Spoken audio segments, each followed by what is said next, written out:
I want to ask you about Turning Point USA. What do you see in the younger generation and college campuses that us older people wouldn't see? Like, what is happening on these campuses? What do you do? And what are the conversations that you have with these students? Well, thank you for that question. Yeah, it's about 8 years into it. I'm so proud of what the team has done here at Turning Point USA. I wish I could take credit for all of it, but that wouldn't be true. We're on 2,000 high school and college campuses across the country. We say we play offense with a sense of urgency to win America's culture war. On college and high school campuses, students that are conservative are under huge assault, under attack for having dissenting points of view and opinion, that have a worldview that is rooted in facts and logic and a historically based perspective.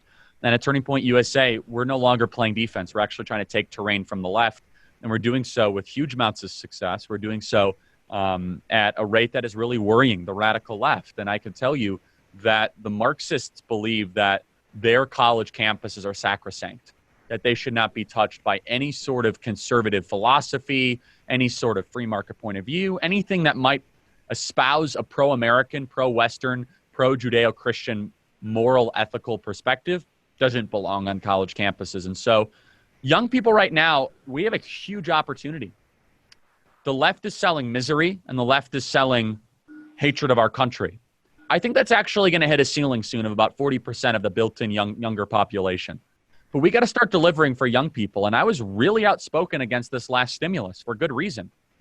Why are international corporations that have tons of cash reserves getting bailouts and young people are continually getting screwed? Why are we going to be issuing more visas for foreign workers when our graduates can't even find work? And I admittedly, I didn't understand. That issue has become in full color right now, where there are young people saying, Charlie, I'm not going to find a job for the next 2 years. So shouldn't we put their interests first? They got educated in our schools. They grew up in our country.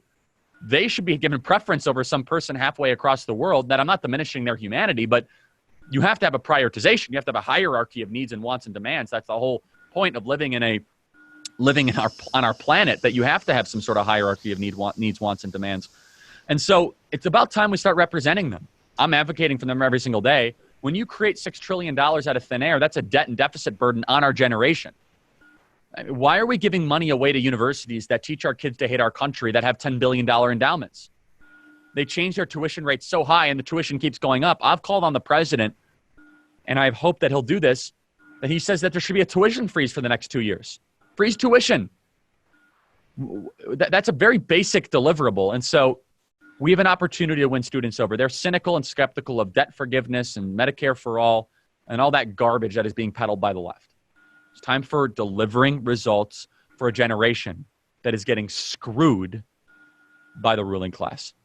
Why are these, when you say like college professors are anti-American and they hate America, like why would a group of people feel that way about the country they live in? Well, it's true. Not all of them. I mean, there's some good of them, so I should nuance it a little bit.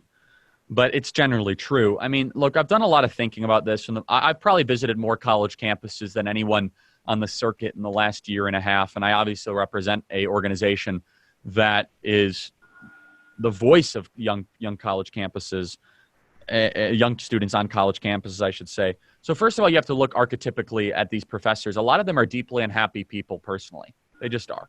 And they don't have a sense of place in the world, and the only place of belonging they have is not rooted in delivering results, but instead delivering revenge. It's rooted in this deep resentment. They want to transform the world around them. They don't actually have gratitude. A lot of them are ingrates, which means that you have ingratitude for what is around you.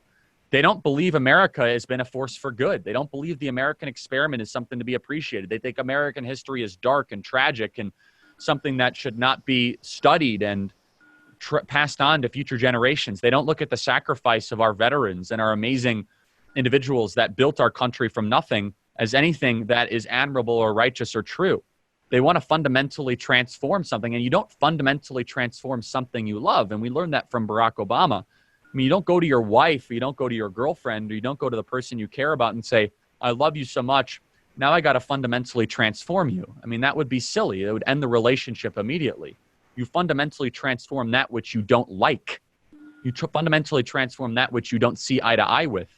And so on a final point is this, these professors they see themselves, they have a messianic complex.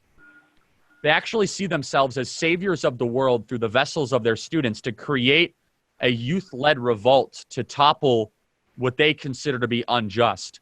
They consider themselves to be the saviors of the planet. If you don't believe me, just ask them. Some of them will even admit that they consider themselves to be a piece in the jigsaw puzzle, a part of the tapestry of the downfall of Western society.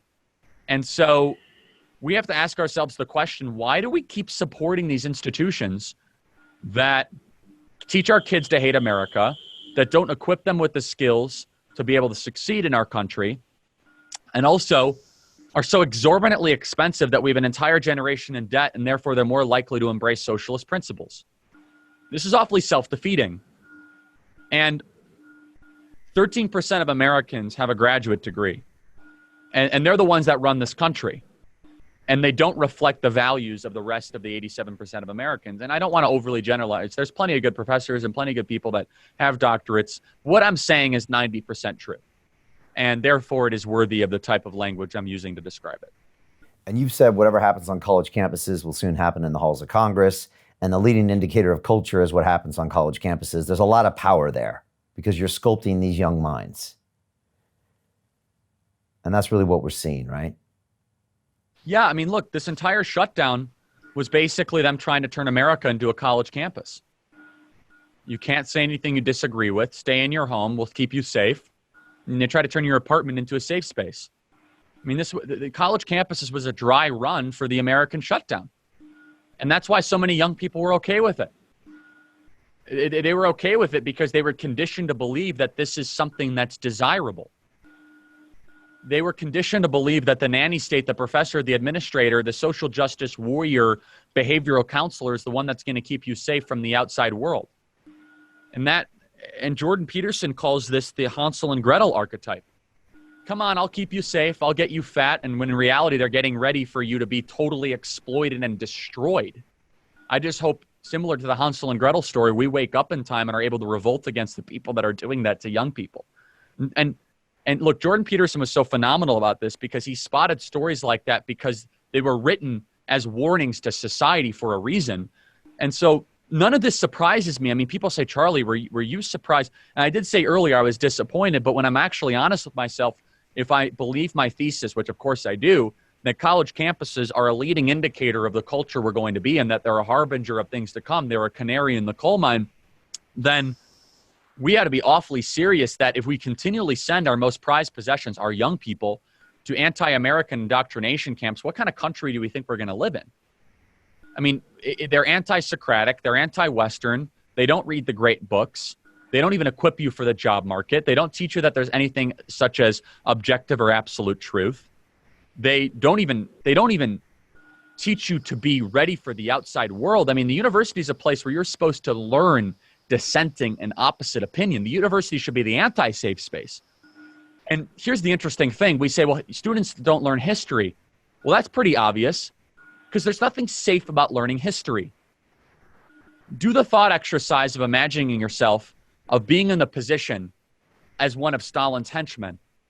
That's a pretty dark place to go. That's a thought exercise that can bring you to the darkest levels of humanity. There's nothing safe about that. It's awfully instructive for a young person to do it, but they don't want you to go through that because it's actually pushing the boundaries of what might be safe. And so now we have an entire culture in the early 20s and mid-20s and early 30s students, young graduates, I should say. They're the ones that have been most supportive of the shutdown. Coincidence? No way. It's a corollary. They're the ones that have been conditioned to believe that this is a good thing.